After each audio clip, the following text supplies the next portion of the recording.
Mga kagabay, magandang hapon, magandang gabi, magandang umaga, magandang tanghali.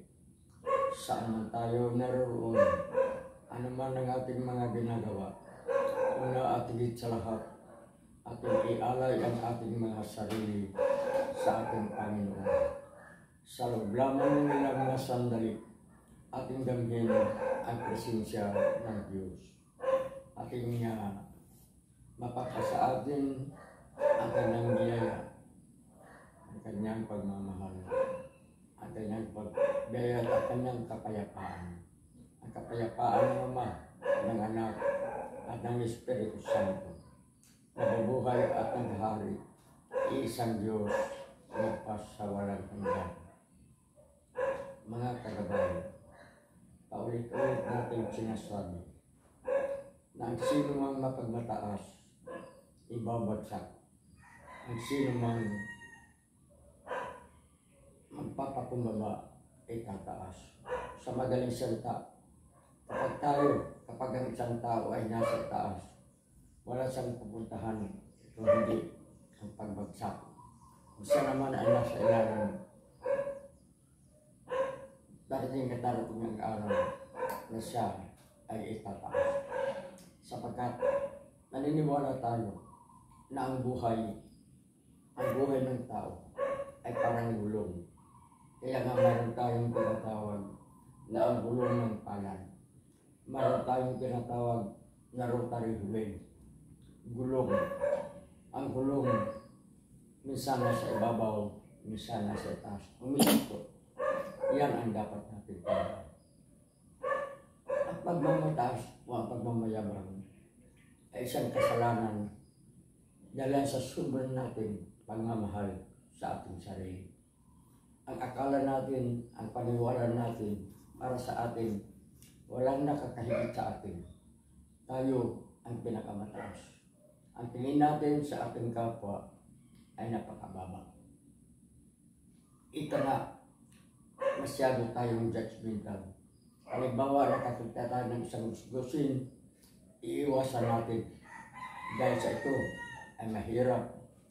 Dahil sa ito ay walang kwenta sa lipunan. Tayo, ang lagi natin sinasabi, ako, hindi kayo. Ako ang mataas. Ako ang mayayaman. Ako ang hari. Ako ang Diyos. Ayaw natin magpakababa. Kaya nga, sa mga pangaral ng ating Panginoon Isa, habang sila ay naglalakad kasama kanyang mga apostles, napansin niya na nagtatalo ang magkapatid na si Jaime at si Juan. Kaya lumingon ang ating Panginoon at sabi niya, ano ba ang pinagtatalunan ninyo? Tila nagtatalo kayo ng isang bagay na mahalaga. Napahiya ang kanyang mga apostoles. Ngunit alam naman natin na si Jesus ay tao. Kaya alam niya kung ano ang pinagtalunan ni Jaime at Juan. Ang kapatid na Jaime at Juan. Dalawa sa kanyang 12 apostoles. At sabi ng ating Panginoon, tandaan ninyo, ang sino mang magpakababa, ibabagsak. Ang sino mang mapagmamataas, ibabagsak. Ang magpapakababa, itataas. Nabaligtad yung nasabi ko. Ang mapagmataas, ibabagsak. Ang magbababa ng sarili, itataas. Sa madaling salita, walang benta ang kayabangan. Ayaw ng Diyos ang kayabangan. Naas ng Diyos.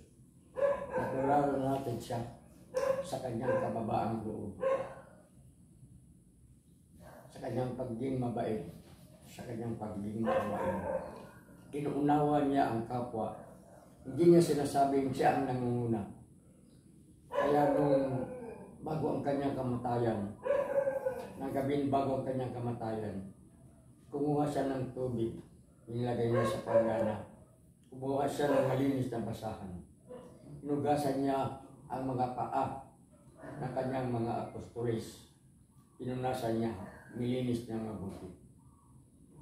Isa nga sa kanyang mga apostoles, ang pinakapunong apostoles si Pedro, Simon Pedro. Ang sabi niya, Panginoon, ikaw ang aming Panginoon. Kami ang dapat maghugas ng iyong paa. Hindi ako papayag na huhugasan ng aking mga paa. Anong sabi ng ating Panginoon? Pedro, kung hindi ka magpapahugas ng paa, magiging marunong ka, magiging makasalanan ka. Anong sabi ni Pedro? Panginoon, hindi lamang ang aking mga paa ang iyong huhugasan. Paliguan mo na lamang ako nang sa ganun, ganap akong magiging malinis. Ganito ang tao. Ayaw natin ang magpakababa. Ngunit kung masigit natin nais ang magiging mataas, hugasan ng paa, ayaw. Nang sinasabing magiging marumi, buong katawan ang gustong paghugasan ng Pedro. Ganun ang tao. Ang tingin natin ay kailangan atin ang pinakamataas na bagay. Ay tayo ang pinakamataas. Atin ang pinakamataas na bagay. Atin ang pinakamataas na luto. Lagi tayong nasa kanan.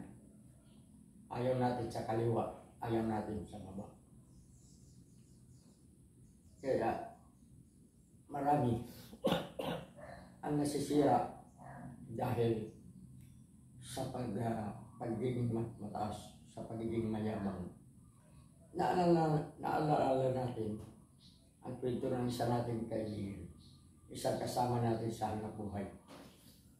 Tayo noon ay isang amat na probinsyanong reporter. Napunta kami sa isang kasa. Nagbibinta ng mga sasakyan na magara at mamahalin. At mga sasakyan na pagkomersyo. Yung ginagamit sa mga sugar plantation, coconut plantation, banana plantation sa Davao. Mayroong isang tao na sa halip ng portfolio ang dala, ang pipi. At ang kanyang kasuotan, ang kanyang pantalon, halos kupas ng maong. Pero hindi naman gusgusin. Ang kanyang maong magara, pero maong nga na halos kupas na. At yung kanyang suot pang itaas, ay pagkaniwang t-shirt, pumasok siya doon sa kasa niyan na nagtitinda ng mga malalaki at mamahaling sasakyan, pagpintasyon, komersyal. At tinatanong niya ang clerk na nung umaga niyan ay siyang nandoon. At ang sabi niya, Sir, saan ba ang inyong manager? Gusto kong makausap. May usapan kami na magkita kami. Tinignan siya ng clerk ng pababa at hanggang pataas. Pataas hanggang pababa. At ang sabi ng clerk, pasensya ka na mama, wala dito ang aming manager. Hindi, may usapan kami. Nagpapamilit yung tao niyan. May usapan kami, darating ako dito sapagkat managal kami pag-uusapan. Uminit yung clerk, itaas ng boses.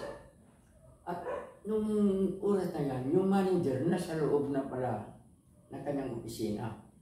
At narinig niya na kailangan may nagtatalo sa labas. Kaya lumabas siya. At ang paglabas niya, nakita niya ang tatlong tao.